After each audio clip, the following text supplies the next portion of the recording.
കർത്താവ് നിങ്ങളോടുകൂടെ അങ്ങേ ആത്മാവോടും കൂടെ. വിശുദ്ധമത്തായി അറിയിച്ച പരിശുദ്ധ സുവിശേഷത്തിൽ നിന്ന് കർത്താവേ, അങ്ങേക്ക് മഹത്വം. അധ്യായം 26-14 മുതലുള്ള തിരുവചന ഭാഗം.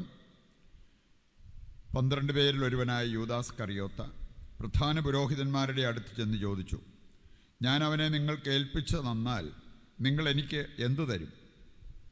അവർ അവന് 30 വെള്ളി നാണയങ്ങൾ വാഗ്ദാനം ചെയ്തു. അപ്പോൾ മുതൽ അവൻ യേശുവിനെ ഒറ്റിക്കൊടുക്കാൻ അവസരം അന്വേഷിച്ചു കൊണ്ടിരുന്നു. പുളിപ്പില്ലാത്ത അപ്പത്തിൻ്റെ 1-ാം ദിവസം ശിഷ്യന്മാർ യേശുവിൻ്റെ അടുത്ത് വന്ന് ചോദിച്ചു, നിനക്ക് പെസഹ എവിടെ ഒരുക്കണമെന്നാണ് നീ ആഗ്രഹിക്കുന്നത്? അവൻ പറഞ്ഞു, നിങ്ങൾ പട്ടണത്തിൽ പോയി ഇന്നയാളുടെ അടുത്ത് ചെന്ന് പറയുക, ഗുരു പറയുന്നു, എൻ്റെ സമയം സമാഗതമായിരിക്കുന്നു. ഞാൻ എൻ്റെ ശിഷ്യന്മാരോടുകൂടെ നിൻ്റെ വീട്ടിൽ പെസഹ ആചരിക്കും. യേശു നിർദ്ദേശിച്ചതുപോലെ ശിഷ്യന്മാർ പെസഹ ഒരുക്കി. വൈകുന്നേരമായപ്പോൾ അവൻ 12 ശിഷ്യന്മാരോടൊത്ത് ഭക്ഷണത്തിനിരുന്നു. ഭക്ഷിച്ചുകൊണ്ടിരിക്കെ അവൻ പറഞ്ഞു, സത്യമായി ഞാൻ നിങ്ങളോട് പറയുന്നു, നിങ്ങളിൽ ഒരുവൻ എന്നെ ഒറ്റിക്കൊടുക്കും. അവർ അതീവ ദുഃഖിതരായി. കർത്താവേ, അത് ഞാനല്ലല്ലോ എന്ന് ഓരോരുത്തരും അവനോട് ചോദിക്കാൻ തുടങ്ങി. അവൻ പ്രതിവചിച്ചു, എന്നോടുകൂടെ പാത്രത്തിൽ കൈമുക്കുന്നവൻ എന്നെ ഒറ്റിക്കൊടുക്കും. മനുഷ്യപുത്രൻ എഴുതപ്പെട്ടിരിക്കുന്നത് പോലെ പോകുന്നു. എന്നാൽ മനുഷ്യപുത്രനെ ആര് ഒറ്റിക്കൊടുക്കുന്നുവോ അവന് ദുരിതം. ജനിക്കാതിരുന്നെങ്കിൽ അവന് നന്നായിരുന്നു. അവനെ ഒറ്റിക്കൊടുക്കാനിരുന്ന യൂദാസ് അവനോട് ചോദിച്ചു, ഗുരോ, അത് ഞാനോ?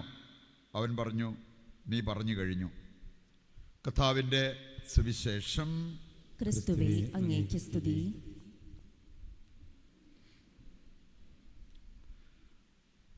ഈശോയിൽ പ്രിയപ്പെട്ടവർ, ഇന്നത്തെ വായനകളുടെ പൊരുൾ ഒരു കാര്യം കർത്താവ് കൃത്യമായിട്ട് നമ്മളെ പഠിപ്പിക്കുന്നുണ്ട്. നമുക്ക് ആത്മീയ പക്വത വേണമെങ്കിൽ സഹിക്കാൻ നമ്മൾ തയ്യാറാണ്. ജിയാന ബറേറ്റ വിശുദ്ധ സൂചിപ്പിച്ചൊരു കാര്യം, സൂര്യനും പ്രകാശവും തമ്മിലുള്ള ബന്ധം പോലെയാണ് സ്നേഹവും സഹനവും. സ്നേഹമില്ലാത്തവർക്ക് സഹിക്കാൻ പറ്റത്തില്ല. സ്നേഹത്തിൽ വളരണമെന്നുള്ളവർ സഹിച്ചേ പറ്റൂ. അത്രമാത്രം അഭേദ്യമായ ബന്ധം ഇവയ്ക്കുണ്ട്. ഇന്നത്തെ ആദ്യവാനിൽ നമ്മൾ കേട്ടൊരു കാര്യം, യേശു സഹനത്തിന് മാതൃകയായത് എങ്ങനെയാണ്? അവൻ അടിക്കാൻ പുറം കാണിച്ചു കൊടുത്തു. അവനവൻ്റെ പുറം ഉഴവ് ചാല് പോലെയാക്കി. അവന് തൻ്റെ കവിള് കാണിച്ചു കൊടുത്തു, താടിമീശ പറിക്കാനായിട്ട് ആഗ്രഹിച്ചവർക്ക്. അത്രമാത്രം സഹനത്തിന് നിന്നുകൊടുത്ത ഒരു വ്യക്തിയായിട്ട് യേശുവിനെ നമുക്ക് കാണാൻ പറ്റും. നമ്മൾ കാണുന്നുണ്ട്. നമുക്ക് ആത്മീയ പക്വത വേണമെങ്കിൽ റോമാലേഖനം 5-ാം അധ്യായം 4-5 വചനങ്ങളൊന്ന് വായിച്ചാൽ മതി. കഷ്ടത സഹനശീലം തരും. സഹനശീലം ആത്മധൈര്യം തരും. ആത്മധൈര്യം നമുക്ക് പ്രത്യാശ പകരും.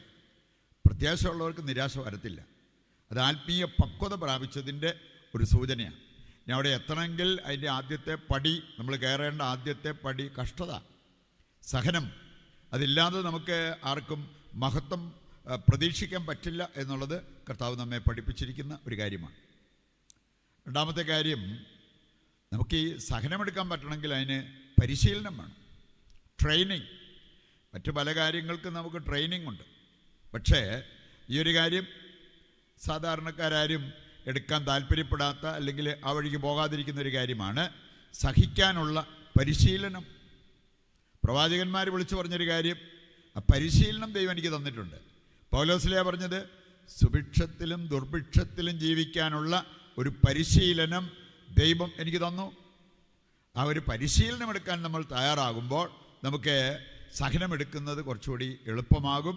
അങ്ങനെ എടുക്കുമ്പോൾ അതിലൂടെ നമുക്ക് ആത്മീയ പക്വത പ്രാപിക്കാൻ സാധിക്കും എന്നുള്ളത് നമ്മൾ തിരിച്ചറിയേണ്ട ഒരു കാര്യമാണ്.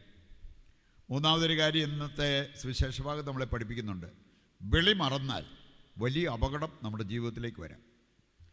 നമുക്കറിയാലോ, യൂദാസിന് അപ്പസ്തോലൻ്റെ ഒരു വിളി ലഭിച്ച വ്യക്തിയാണ്. യേശു പറഞ്ഞ കാര്യങ്ങൾ വിശ്വസിച്ച് അവനിൽ ശരണപ്പെട്ട് അവനെ സ്നേഹിച്ച് സ്വർഗത്തിൽ പോകേണ്ടിയിരുന്ന ഒരു വ്യക്തിയാണ്. പക്ഷെ അവൻ മറക്കാൻ കാരണം അവൻ്റെ പണക്കൊതി. അത് കൃത്യമായിട്ടും യോഹന്നാൻ 12-ാം അധ്യായത്തിൽ പറഞ്ഞിരിക്കുന്നൊരു കാര്യമാണ്. അവൻ പണക്കൊതിയനായിരുന്നു. പണസഞ്ചി അവൻ്റെ കയ്യിലായിരുന്നു. അതിൽ വീണതിൽ നിന്നും അവൻ കുറച്ചൊക്കെ അടിച്ചു മാറ്റുമായിരുന്നു. പണക്കൊതി. അതെ, അവസാനം അവനെ എവിടെ കൊണ്ടെത്തിച്ചു? അവൻ ചെന്നിട്ട് ചോദിച്ചൊരു കാര്യം, ഞാൻ യേശുവിനെ നിങ്ങൾക്ക് ചൂണ്ടിക്കാണിച്ച് തന്നു കഴിഞ്ഞെന്നാൽ പ്രതിഫലമായിട്ട് നിങ്ങൾ എന്ത് തരും? 30 വെള്ളി നാണയങ്ങൾ. അവസാനം അതുകൊണ്ട് വല്ല ഉപകാരം ഉണ്ടായോ? വഞ്ചനയിലൂടെ നേടുന്നത് ആദ്യം മതിരിച്ചേക്കാം, പക്ഷേ പിന്നീട് വായിൽ ചരൽ നിറയും. ഇത് കർത്താവ് വചനത്തിൽ നമ്മെ പഠിപ്പിച്ചിരിക്കുന്നൊരു കാര്യം. അവസാനം അവൻ തന്നെ അത് കൊണ്ടുപോയിട്ട് ആലയത്തിലേക്ക് എറിഞ്ഞിട്ട് പോയി തൂങ്ങിച്ചാകുന്നത് കാണാൻ പറ്റും. അതുകൊണ്ട് ഈ പണക്കൊതി നമ്മുടെ തലയ്ക്ക് പിടിച്ചു കഴിഞ്ഞാൽ അത് വലിയ നാശത്തിലേക്ക് നമ്മളെ നയിക്കും. നമ്മുടെ വിളി മറന്ന് നമ്മൾ ജീവിക്കും എന്നുള്ളത് തിരിച്ചറിയേണ്ട ഒരു കാര്യമാണ്. ഇതുപോലെ തന്നെ മറ്റൊരു കൊതിയാണ് ജഡക്കൊതി. ജഡമോഹങ്ങളെ ഒരിക്കലും തൃപ്തിപ്പെടുത്തരുത്. ഗലാത്യർ 5:16 വായിച്ചാൽ വചനം നമ്മെ പഠിപ്പിക്കുന്നൊരു കാര്യം, ഒരിക്കലും തൃപ്തിപ്പെടുത്തരുത്. അപ്പം പിന്നെ നമ്മൾ രാവെന്നോ പകലെന്നോ ഇല്ലാതെ ഈ ഒരു കാര്യം ചിന്തിച്ച് ഈ ഒരു സുഖത്തിന് വേണ്ടി കറങ്ങി നടക്കുകയാണെങ്കിൽ എങ്ങനെയിരിക്കും? ജഡക്കൊതി. ജഡികരായി ജീവിച്ചാൽ നിങ്ങൾ തീർച്ചയായും മരിക്കും എന്നുള്ളത് റോമാലേഖനം 8:13 വായിക്കുമ്പോൾ നമ്മൾ കാണുന്ന ഒരു കാര്യമാണ്. വേണ്ടവർക്ക് അതിനെ ആത്മാവിനാൽ നിഹനിക്കാൻ പറ്റും. എന്ന് പറഞ്ഞാൽ നമ്മുടെ ഉള്ളിൽ ആത്മാവ് ആക്റ്റീവായിരിക്കണം, നമ്മുടെ ഉള്ളിൽ ആത്മാവ് ജ്വലിച്ച് നിൽക്കണം. അങ്ങനെയുള്ളവർക്ക് ജഡക്കൊതി വന്നാലും അതിനെ നിയന്ത്രിച്ച് കീഴടക്കാൻ പറ്റും. അറിയാമല്ലോ, ജഡക്കൊതിയിലേക്ക് പോയൊരു വ്യക്തി ദാവീദ്. ബത്ശേബ അവളുടെ സൗന്ദര്യം ആസ്വദിച്ച് അവളെ പ്രാപിച്ച് പിന്നീട് എന്തെല്ലാം പ്രശ്നങ്ങൾ അവളുടെ ഭർത്താവിനെ മരണത്തിലേക്ക് തള്ളിവിടുന്നത്, അങ്ങനെയുള്ള കാര്യങ്ങളിലേക്കെല്ലാം പോയി. അവനൊരു ബത്ശേബയിലൊരു കൊച്ചുണ്ടായിട്ട് അതിന് കർത്താവിൻ്റെ പ്രഹരമേറ്റു. ആ കുഞ്ഞ് മരിക്കുന്നു. അതിൻ്റേതായിട്ടുള്ള സങ്കടം, അല്പനേരത്തെ സുഖം, എന്തുമാത്രം സഹനങ്ങൾ അവന് സമ്മാനിച്ചു എന്നുള്ളത് നമ്മൾ മനസ്സിലാക്കുന്നൊരു കാര്യമാണ്. 2 സാമുവേൽ 12-ാം അധ്യായം ഒന്ന് വായിച്ചാൽ ഈ കാര്യങ്ങളൊക്കെ നമുക്ക് മനസ്സിലാക്കാൻ പറ്റുന്ന കാര്യങ്ങളാണ്. അപ്പോൾ അതുകൊണ്ട് നമ്മൾ ഈ ജഡക്കൊതിക്ക് നമ്മുടെ ജീവിതത്തെ വിട്ടുകൊടുക്കരുത്. നമ്മൾ ആത്മീയ ആനന്ദമുള്ളവരായിട്ടും ദൈവിക ചൈതന്യമുള്ളവരായിട്ടും മാറേണ്ടവരാണ്. അതാണ് നമ്മുടെ വിളി. ആ വിളി മറക്കുമ്പോഴാണ് ഇങ്ങനെയുള്ള പല കാര്യങ്ങളിലേക്ക് നമ്മൾ പോവുക. മൂന്നാമത് നമുക്ക് കാണാൻ സാധിക്കും സ്ഥാനമാനക്കൊതി. ഇങ്ങനെ ഒരു കൊതി പൂണ്ട ഒരു വ്യക്തിയായിരുന്നു നെബൂഖദ്നേസർ രാജാവ്. ദാനിയേൽ 4-ാം അധ്യായം വായിച്ചാൽ 4-ാം അധ്യായത്തിൻ്റെ 30 മുതൽ വായിക്കുമ്പോൾ അവിടെ നമ്മൾ കാണുന്ന ഒരു കാര്യമാണ്.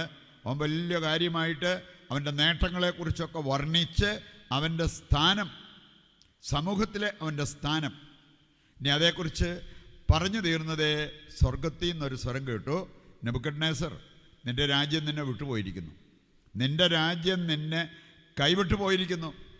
നമ്മൾ ഈ ദൈവം അനുവദിക്കാത്ത സ്ഥാനത്തിനും മാനത്തിനും സമ്പത്തിനും ഒക്കെ പോയി കഴിയുമ്പോഴത്തേക്കും അവിടെ സംഭവിക്കാൻ പോകുന്നത് ദൈവത്തിൽ നിന്ന് നമ്മൾ വിച്ഛേദിക്കപ്പെടും.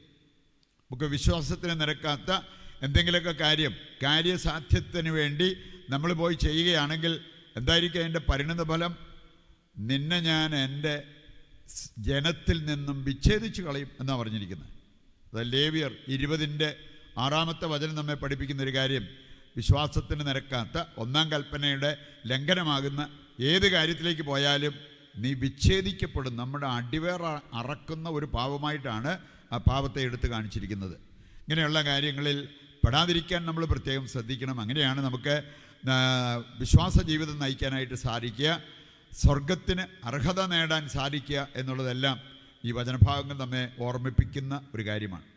നമുക്ക് യൂദാസിനെ പോലെ ആകാതെ, യോഹന്നാൻ ശ്ലീഹ അവനൊരു അപ്പസ്തോലനായിരുന്നു, അരിമശിഷ്യൻ. അവൻ ചെയ്ത കർത്താവിൻ്റെ വക്ഷസ്സിലേക്ക് ചാഞ്ഞു കിടന്ന് കർത്താവിൽ നിന്നും പഠിക്കേണ്ടത് പഠിച്ചു, സ്നേഹം എന്താണെന്ന് പഠിച്ചു, സ്നേഹിക്കാൻ അവൻ പഠിച്ചു, അതുപോലെ തന്നെ സ്നേഹത്തെക്കുറിച്ച് അവൻ പഠിപ്പിക്കുകയും ചെയ്തു. ഇതാണ് നമ്മുടെയൊക്കെ വിളി എന്നുള്ളത് മനസ്സിലാക്കി അതനുസരിച്ച് മുമ്പോട്ട് പോകുവാൻ വേണ്ട കൃപയ്ക്കും അനുഗ്രഹത്തിനുമായിട്ട് ഇന്നത്തെ ബലിയിൽ ദൈവത്തോട് നമുക്ക് പ്രത്യേകം പ്രാർത്ഥിക്കുകയും ചെയ്യാം.